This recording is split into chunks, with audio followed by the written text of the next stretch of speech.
High in the Swiss Alps, beyond the ski routes and postcard villages, there is a valley most maps no longer show. Not because it was destroyed, not because it fell to disaster, but because it was quietly erased. Tonight's story is about a place called Grunwald, a village officially abandoned in 1963, a village locals avoid discussing, a village that according to those who wander too far was never truly empty. Listen carefully. Some places do not want to be remembered. Others refuse to be forgotten. The valley appears first as fog, thick, unmoving fog that settles between the mountain peaks, like something poured deliberately into the earth. The air is colder here, not the sharp cold of altitude, but the dull, lingering cold of shade that never lifts. Sound behaves strangely. Footsteps feel muted. Wind carries no echo. It is as if the valley absorbs noise and keeps it. This is where Grunwald waits. The road that once led to Grunwald no longer looks like a road. Snow has swallowed its edges. Trees lean inward, narrowing the path. No tire marks, no footprints, just a pale ribbon of frozen ground disappearing into mist. Those who hike this way often say the same thing.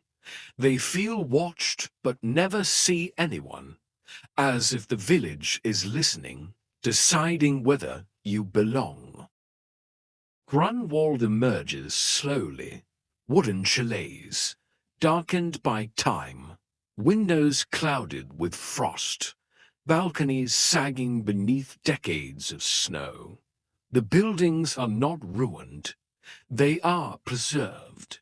To preserved, no signs of fire, no signs of looting, no signs of panic.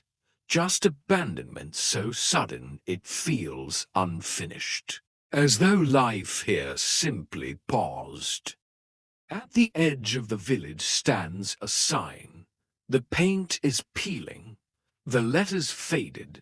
Grunwald. Someone once tried to scratch the name out. The marks are shallow, hesitant, like the person changed their mind halfway through. Locals say names have power in the mountains. Some should not be spoken aloud. The church stands at the village center, or what remains of it. The bell tower has collapsed inward, stone cracked, wood splintered, and yet visitors report hearing bells. Not loud, not clear, distant, muffled, as if ringing from under snow or memory. There is no mechanism left to ring them.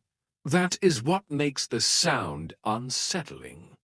The village square is frozen in motion, a bench facing nothing, a dry fountain locked in ice, footprints hardened in snow that fell decades ago. They do not lead anywhere, they simply stop. No one has been able to explain how footprints could remain after so many winters, unless they are not footprints at all, unless they are impressions repeating themselves. Cowbells hang from a wooden beam near one of the chalets. They should sway in the wind.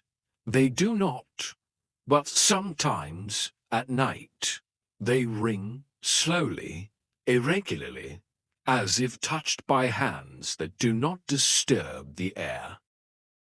Inside the first chalet, the air smells old but not rotten. Furniture remains where it was last used, a chair pulled back slightly, a cup resting on a table. Dust coats everything evenly. Nothing has been disturbed, On the wall hangs a family photograph. The faces are blurred not by time, but by something else, as though the image itself is trying to forget them.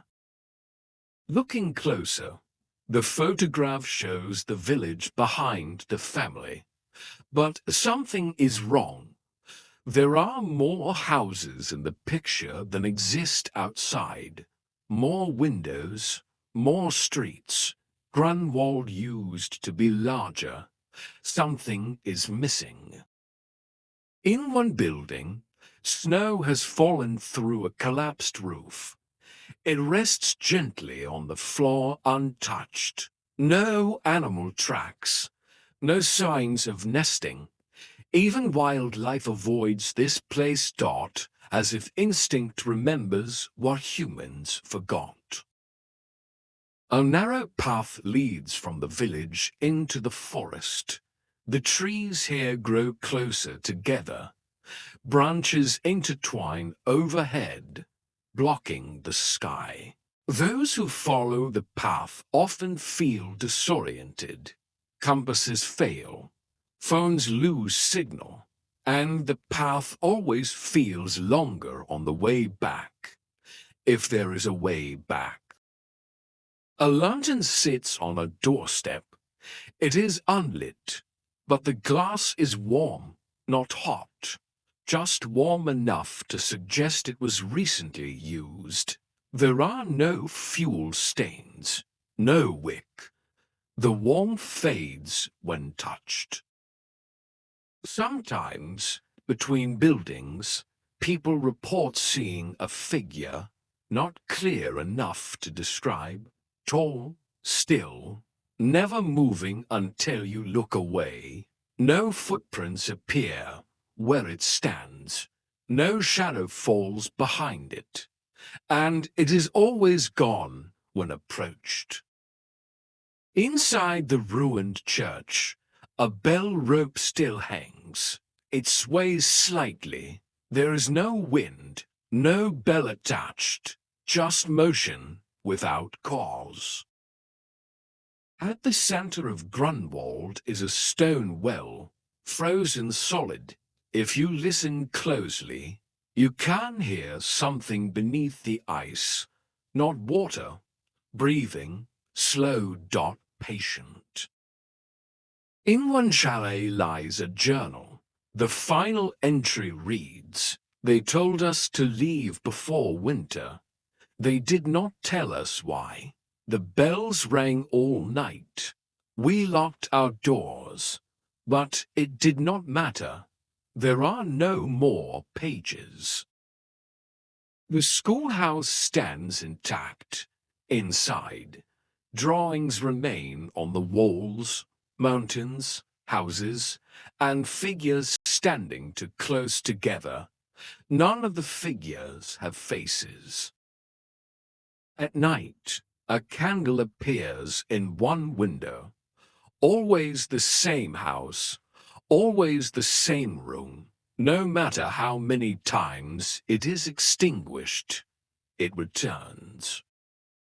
A clock hangs in a hallway, stopped at midnight. It cannot be wound, but sometimes it ticks once, then stops again. At the far edge of Grunwald, the fog thickens. Footprints lead into the forest. None return. The village behind you feels closer than it should, as if it has shifted, as if it has always been here, waiting for someone to notice. By morning, the village looks untouched. No signs of visitors, no tracks, only silence. Grunwald remains officially abandoned. But if you ever hear bells in the mountains, where no church stands, do not follow the sound. Some villages are not meant to be found. As well as if you enjoy stories like this, please subscribe for more.